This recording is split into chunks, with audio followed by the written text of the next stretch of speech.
Okay, what is it now?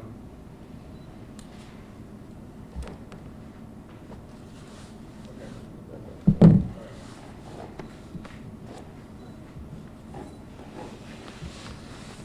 All right.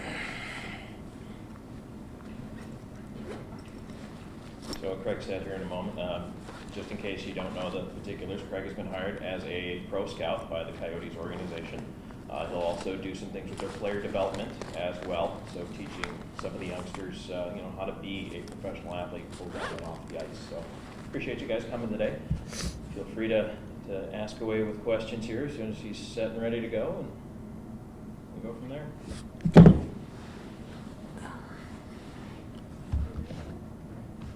Good. Craig, when I spoke to you in January, you said being a pro scout was definitely something that interests you. So how quick is the process in getting to this point now today? Yeah, I think it obviously happened fairly quick. It was kind of something that was in the back of our minds for a couple months now, and then kind of the end of the season came and the meeting started, and we decided that it was best to do it now. So. How familiar are you with the role that you'll have moving forward? Well, I mean, a little bit of familiarity. I haven't really, I was up at meetings about a week ago and kind of learning the ropes and stuff like that. But, I think it's going to be a bit of a learning process for me at the start. And I think kind of everyone has their own philosophy of doing things, and you got to kind of figure it out yourself as you go. What was the experience like of the meetings? Yeah, it was cool. It was, exactly how I figured they went when I was playing, and big conference room, and you just kind of talk about players and ways that you can grow your organization and make it better, and it was a cool experience. Will you stay here in Tucson, or will you go to Phoenix? I'm staying here in Tucson for right now. I'm just kind of working out the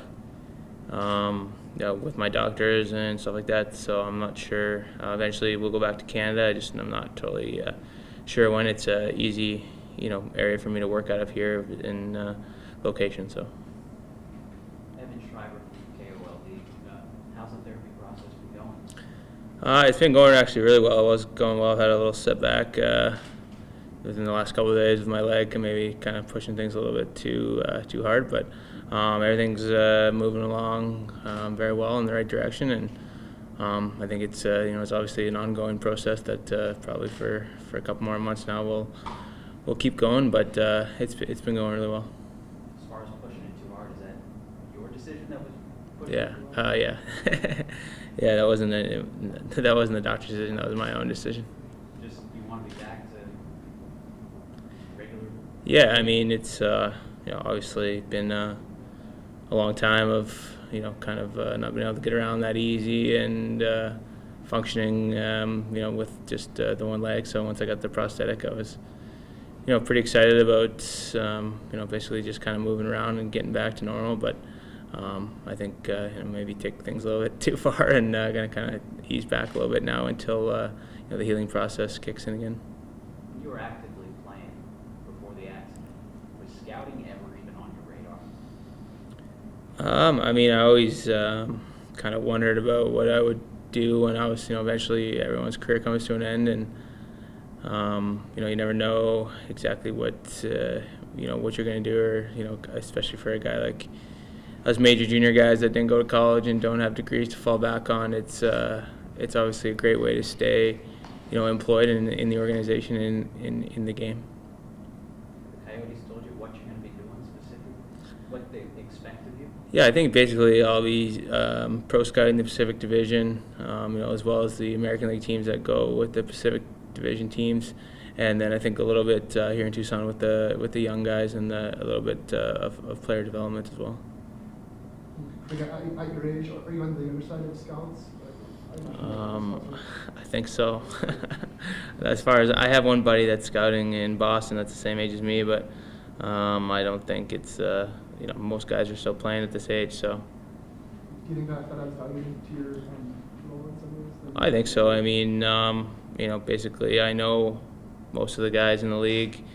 Not only know them as players, but as people too, and that's kind of I think goes a long way. And when you're trying to scout guys and find the right mesh of players and stuff like that. So.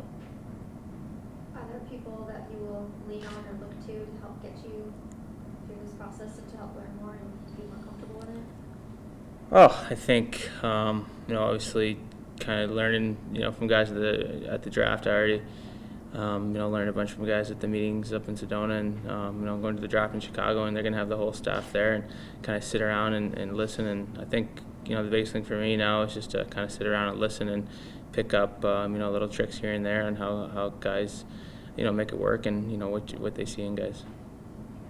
You ready for this, or you got a lot to learn still? I think I'm ready for it. I mean, I think I've been around pro hockey now for 6 years playing, and I think you kind of learn a lot while you're still playing about the way the business side of it works, and I'm excited about the opportunity ahead, and it's a great way for me to stay involved in hockey, and something else to strive and push forward for. And then how often do you skate? Are you still on the ice occasionally? Well, there's no ice here anymore, so I haven't skated in a while. Just waiting. I'm not kind of processing the next time I'm going to get on the ice. Not really sure when that's going to be yet, but probably not for a little while now. With the Coyotes' last home game, you were skating around that time, where you were on the ice for the first time. What was that like, getting back out there, being able to skate? Yeah, it felt great. I mean, it's obviously a little bit different and stuff like that, but I think now with the prosthetic and stuff, it's just it's the technology is so good nowadays that it's really, they say, like life without limitations. I mean, obviously you're not doing things right now for me as well as I was doing them before, but I think with the technology and the therapy that's out there nowadays, that basically doesn't hold you back that much if you're willing to put in the time and effort and get adjusted to the new style of life. Do you feel like that was getting to that point, to finally getting back onto the ice and skating? Did that happen fast? Did it come quick, or were you ready to go?